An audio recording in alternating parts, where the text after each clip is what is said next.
Welcome back to Building and Breaking, where we talk about how brands are built, trust is broken, and what salon owners, hairstylists, small business creatives, and beauty brands can learn. I'm your host, Nina Kovner, and this week, after talking about business brands, we are shifting to personal brands. And of course, I gotta start the personal brands with Taylor Swift. We're not just talking about Taylor Swift, the artist. So you don't have to be a Swiftie to find value in this episode. What we are doing is we're studying, analyzing, breaking down Taylor Swift, the personal brand. Her personal brand is one of the most intentional, emotional, and consistent on the planet. She's built incredible generational loyalty, not through algorithms, but through alignment. Taylor's work, especially most recently with the Eras Tour and the Torture Poets Department, helped me process a ton of grief and trauma. Stuff I never thought I would move through. And we'll talk about that at the end. So let's start with brand story. Of course, this podcast is all about brand, right? Building brands. And building a brand always begins with a brand story. It's a foundation for every decision you make in your business. And Taylor has clarity. Her brand story really fits beautifully into the brand story framework that I've been teaching for over a decade and the framework I used in my old executive job. I break it down into four sections: brand purpose, what problems are you solving? Brand promise, how you solve those problems. Brand people, who you solve problems for. And brand products and services, the solutions you create to help solve the problems of your people. So let's look at what Taylor Swift's brand story framework would look like. So, for her brand purpose is to connect emotionally through storytelling, through lived experience. The problem she's solving is people feeling heartbroken, disconnected, misunderstood, and even invisible. Her brand promise is really, you're never going to feel alone. I will put those feelings that you have, those heartbreaks, into words. And through that, you will feel seen, safe, and understood, and begin to heal from those heartbreaks and come out the other side stronger, inspired, and empowered. She solves these problems through music, relatability, performance, generosity, and most importantly, consistency, because consistency builds trust. Her brand people are deep feelers. That would be me. Overthinkers, outsiders, dreamers. Her products and services, the solutions, records, concerts, experiences, and connections. So, whether you're a personal brand, a person, or a business brand, a business, all those fundamentals apply. They help your clients or your teams or your tenants feel more deeply connected. And it's all based on emotion. It's all based on emotion. We talked about that most recently last week in the Target episode. It's all emotional at the end of the day. So, it's something to really think about when you are going through that brand story and understanding how Taylor has been so crystal clear on her promise, brand promise, even though she has evolved and grown with her audience. Those core promises and values, those don't ever change. So, the other thing that Taylor does so brilliantly as a personal brand, and again, this applies to both personal and business brands, but we're talking about Taylor Swift, is she speaks the language of the people she serves, her brand people. And most recently, two examples of that. And I actually did a reel on this last year during the Eras Tour. So you don't have to be a Swiftie, but listen, if you are a Swiftie, you're going to remember this. So there's two songs that Taylor has that for the Eras Tour, Cam, one of Taylor's most incredible dancers, would come in and in We're Never Getting Back Together, he would say never. And I Can Do It With a Broken Heart, he would do the 1, 2, 3, 4 count. Now, you may be saying, Nina, what the fuck does that even mean? This is what it means. And this goes back to brand. He did it in the language of the local people, meaning different countries, different languages. So in the US, of course, he did it in English. He would say never and he would say 1, 2, 3, 4 in English. But when they were in Spain or when they were in literally Brazil or Asia, wherever they were, Cam would use the actual language of the people. So you may say, well, that's not a big deal. Well, it's actually a huge deal because when we use the language of those we serve, we say so much. We say you matter. We say we see you. We respect you. You are part of this. And one of the most common problems I see and have seen since I started Passion Squared in 2012 was in the salon world, many hairdressers are speaking hairdresser language and not client language. This can be seen in service menus and it is seen constantly in content for social media. And one thing to remember is when you are building a brand and when you are getting into storytelling, into marketing, the most powerful storytelling and marketing is when you're speaking to an audience of one, an audience of one. Because if we go back to brand people are the people you serve. People can call it audience, dream client, target market, whatever the fuck you want to call it. I call it brand people. And these people have shared values, shared visions, shared beliefs, things that they value, things that matter to them. That's that audience of one. So I've had several times over the last 13 years at Passion Squared where I'll share some content and the our community will say, Nina, it sounds like you're speaking directly to me. Like, are you listening in on my conversations? And it's like, well, yes and no. As a marketer, as a brand strategist, social listening is that one of the greatest gifts that social media gave us is we can listen.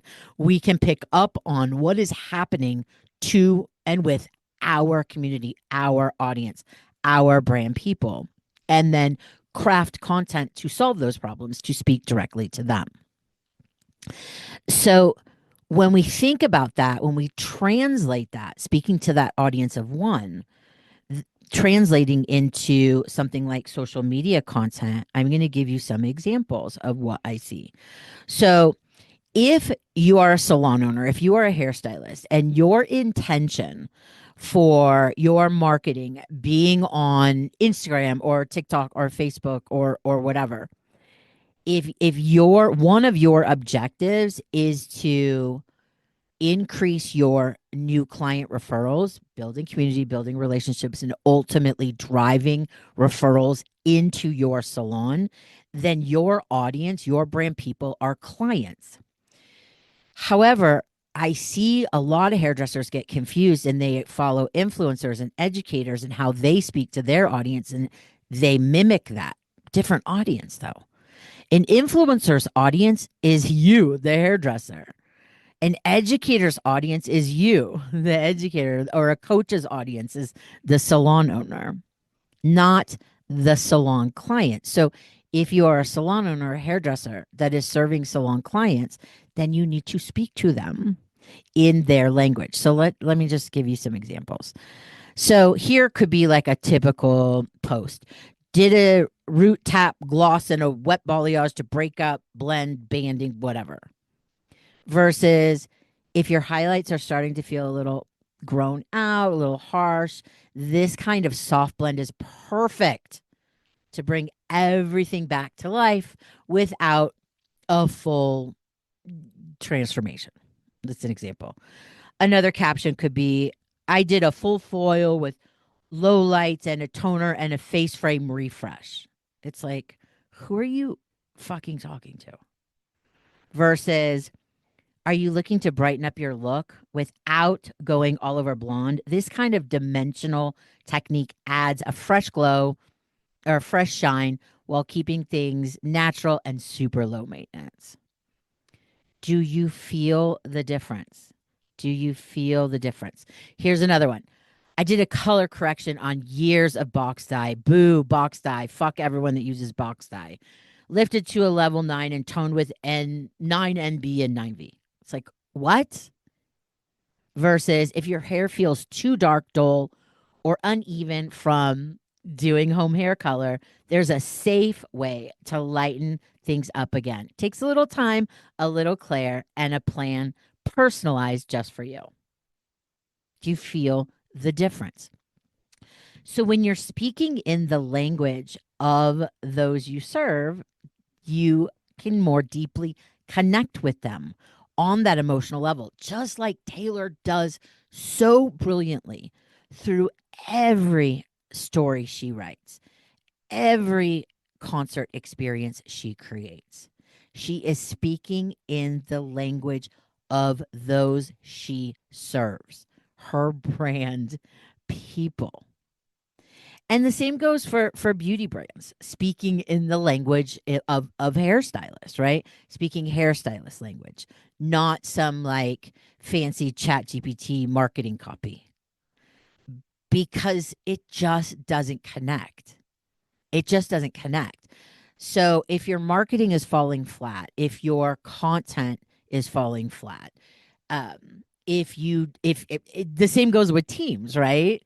If you're feeling this deep disconnection, a good reflection could be getting, of course, you got to get clear on your brand story and getting clear on your brand people, what they value, what they believe, what's important to them, and speaking in their language. I cannot I cannot stress that enough. You know, the emotional connections that we make, that's what builds those long-term relationships, or what we talk about a lot on this podcast, lifetime client value, lifetime customer value. In the case of Taylor Swift, lifetime fan and community value. People during the Eras tour, people were like, I saw, of course, Taylor gets so much hate. We'll talk about that in a minute. But people talking about, oh, Swifties like they're 10 years old. It's like Swifties were 10 years old 15 years ago, 20, 17 years ago. Swifties are not Gen Alpha, even though there are Gen Alphas coming in with millennial parents, bringing them into the fold. I didn't become a Swiftie. I'm Gen X, and I've probably said that many times on the podcast, but I didn't become a Swiftie till like 10 years ago. So, I mean, I'm what they call a Swiftie over 50. Okay, so emotional connection builds that lifetime client value. Speaking in the language of those you serve builds that lifetime client value, which is the amount of joy, happiness, referrals, and revenue that client, customer, fan brings you over the lifetime of your relationship. Taylor doesn't sell songs. You don't sell haircuts, or you don't sell shampoo. You create experiences. You create solutions. You create memories, moments, meaning. If we look at the Eras concert tour, I mean, that was so much about community, about connection, about healing, all done through storytelling. And that's what we all are. We are all storytellers. Every salon experience is a story, right? From the moment it begins, beginning, middle, end, open body, close, kind of like reverting back to like presentation skills 101, But if you look at any type of storytelling, whether it's a book, whether it's a Broadway show, there's a structure, and it is all an experience. She also connects emotionally in such an interesting way because she's so generous, but she's not performatively generous. Was news last year about how she gave huge bonuses to the crew. She made donations to local food banks in every city she went to, but she didn't do a press release about it. It's not a marketing platform. It's just literally who she is as a personal brand. And generosity builds connection, builds that emotional connection. She doesn't chase trends, right? She doesn't chase trends. She creates time and space and creates experiences that are engaging and connecting. That's what happens in the salon, right? That's where the value lies. It's in the experience. It's not about the haircut. It's not about the hair. It never was. Been talking about that for years. It's not. I know that that's sometimes people kind of like twist that, what that means. It doesn't mean your skills aren't valuable. Of course, they're valuable, but that's not the primary reason people choose you. And the same goes for beauty brands. It's not your soap. I know it. Look, I didn't like hearing that either when I was back in the day, but it's true because the truth is there's a lot of good soap. There is. It's not about the soap, it's what's wrapped around the soap. It's the value that is brought in addition to the soap. It's not the haircut, it's the value wrapped around the haircut. Yes, the haircut matters. Yes, the shampoo matters. Of course it does. Remember, we're not doing absolute black and white thinking on this podcast. So that consistency, that emotional connection, that builds trust. That builds loyalty. That builds lifetime customer, client, fan value. Here's one of my favorite things about the Taylor Swift personal brand, her healthy boundaries. Again, this is something I've talked about in posts and things like that, but it's so critically important, I believe, when we're talking about how Taylor has built her personal brand. Because while we all, especially the Swifties, while the Swifties feel like we know her so deeply, there is so much we don't fucking know. In fact, she rarely talks about her personal life. And really, until the Miss Americana documentary, did we really get a very deep look into things that she has never publicly shared before. And again, for Swifties, because if you're not a Swiftie, you haven't noticed this, but ever since the Eras tour ended, she has been radio silent. That's a healthy boundary. Healthy boundary. Taylor turned off Instagram comments to protect her mental health. That's a healthy boundary. Taylor does not respond or react to gossip or online drama. That's a healthy boundary. She does not give constant 24/7 access. That's a healthy boundary. And that clarity protects her personal brand and allows her to stay focused on the problems she's solving, how she solves those problems, who she solves those problems for, and the solutions she creates to solve the problems of her people. There is such a misunderstanding around healthy boundaries in our industry. I don't really know where it came from, but it really popped off in the pandemic. I have been studying and practicing healthy boundaries since I learned what they were, not until 2007. And that was when I was in a 35-day inpatient treatment program and did a significant amount of trauma work.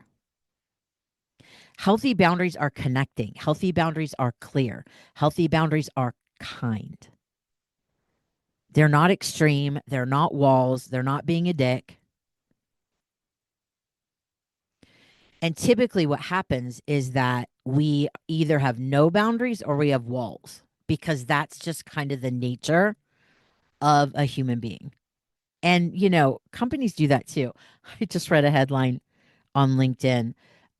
Bosses are no longer going to be nice, something like that, paraphrasing.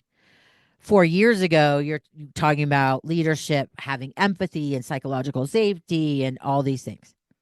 And now they go from that to bosses are done being nice. That is absolute black and white thinking. That does not work. That does not work. There is a healthy boundary. There is a middle ground. There always is. So when we think about Taylor Swift and her healthy boundaries, I'm not saying turn off your Instagram comments. You're not Taylor Swift. Neither am I. I mean, we're not. We're us, right? And of course, so much of Instagram for many of you is about building community. So you want to be active in the comments. However, healthy boundaries in a salon environment can look like clear client agreements aligned with your brand, not reacting outside of alignment with your brand to online reviews, uh, consistent social breaks, not client shaming publicly or team shaming, getting sucked into viral engagement bait, rage baiting on TikTok.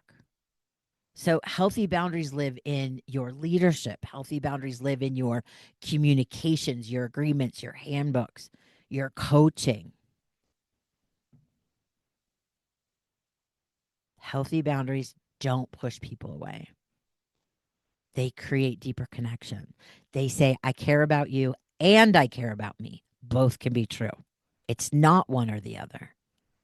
And Taylor does that incredibly well.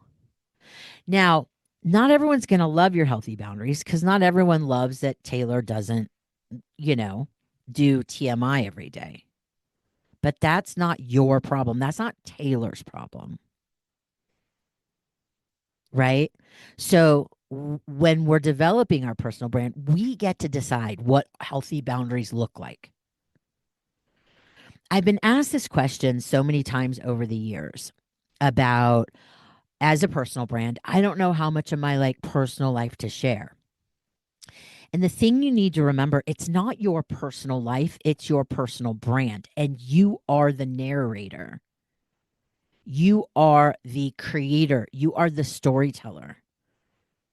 You are the architect of that personal brand. And so you get to decide based on the people you serve, based on what your brand people value. That's how you determine what to share because your content is your marketing. So I'll just use me as an example, even though I've been highly hesitant to build my own personal brand, which we'll talk about on another episode.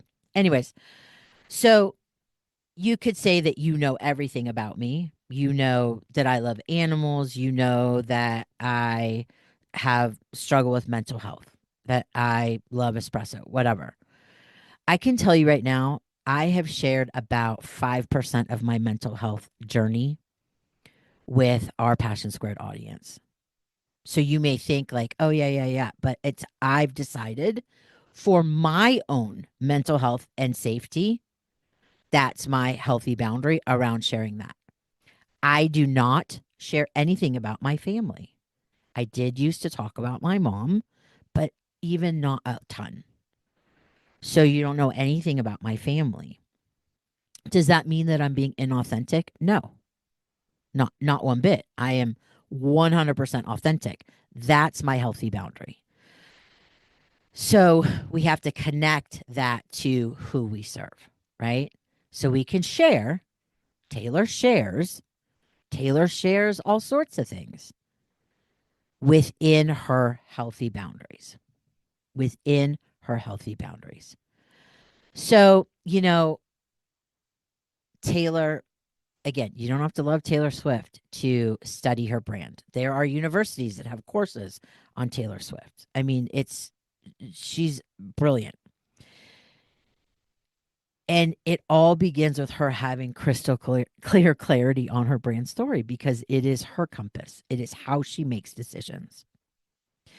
She is a genius storyteller in speaking the language of those she serves. She builds trust through consistency. And she proves that you can stay true to that core brand story, those promises and those values, and still evolve and grow. And that is so, so incredibly important to remember. So, as I said at the beginning of this episode, I would share a little personal story because, I am as much a Swiftie as I am a brand strategist. And so this episode was really interesting to create because there's of course a million things we can talk about when it comes to the Taylor Swift personal brand, but those were just the few key points I wanted to hone in on for this episode. And I personally have experienced what it feels like to feel so deeply connected. I've shared in the past that I had a rough 5 years since 2020. I entered the pandemic in a very deep depression and was hoping to get treatment. And then, of course, the pandemic hit. And then I began to lose so many incredibly important people in my life, um, family members, clients, lifetime loved ones, friends. It was brutal. And I was also very isolated at the time, very alone. And I just could not dig myself out of it.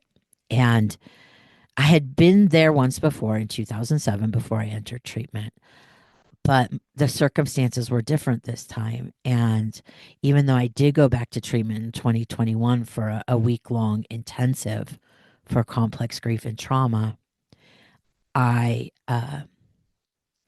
again, circumstances were different and I was kind of shit out of luck. As someone with treatment resistant depression, medication is not available. It's not accessible to me because it doesn't work. And I even tried some alternative therapies, which actually made things worse because they didn't work. And I was at such a low. I had lost my voice. I had lost my desire to exist. And I was driving one day trying to sing, and I couldn't even sing. Like I wanted to sing, I couldn't sing. And it was a really scary time. And I know I'm not alone in that. So, you know, in comes the Eras Tour. And if you are a Swiftie or you're on TikTok, it was kind of hard to ignore how each night people were streaming, communities were together, sharing experiences, sharing memories. And I sat every weekend, every weekend in my bed watching the live streams and the content on TikTok. And I would cry. I cried so hard every weekend. And it became like this um, therapy, this trauma work that I had been trying so hard to do. And it wasn't new to me. Like I knew what needed to happen, but I was so frozen.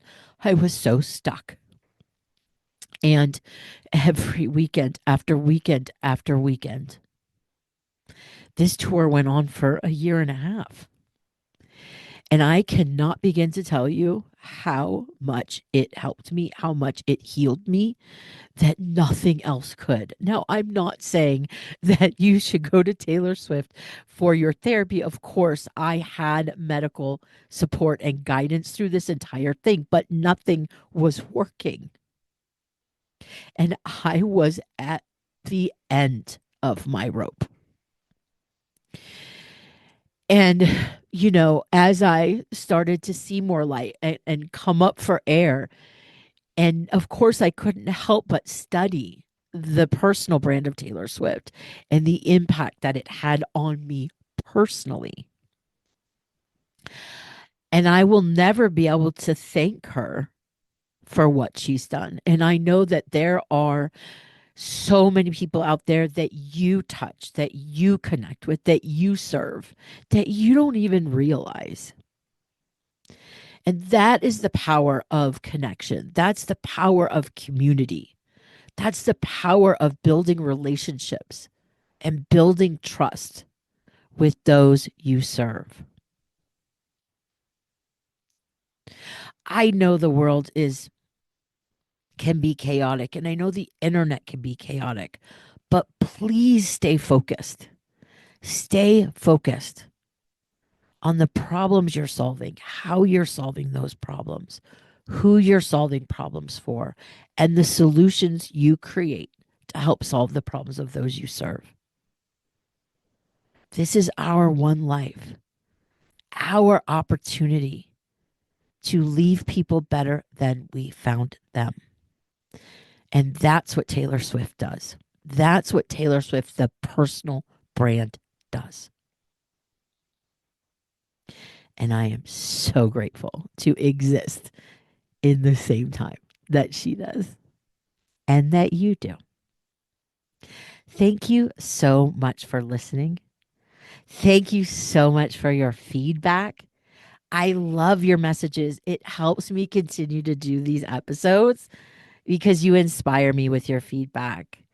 Thank you for those of you that are leaving reviews and rating the podcast to help it become more discoverable to those it can serve and people that will find value in these episodes. I really, really appreciate you. Remember, remember, you matter.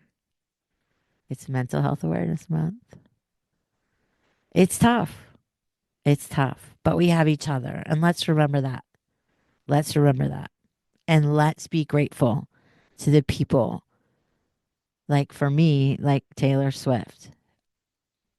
It's such an incredible personal brand that has made such an impact on millions and millions of people. What a gift it is. What a gift she is. What a gift music is. They can be so healing and so connecting. Yeah, that's pretty fucking cool. All right, loves. Have a peaceful day wherever you are. And remember to be where your feet are. Thanks for listening. Bye.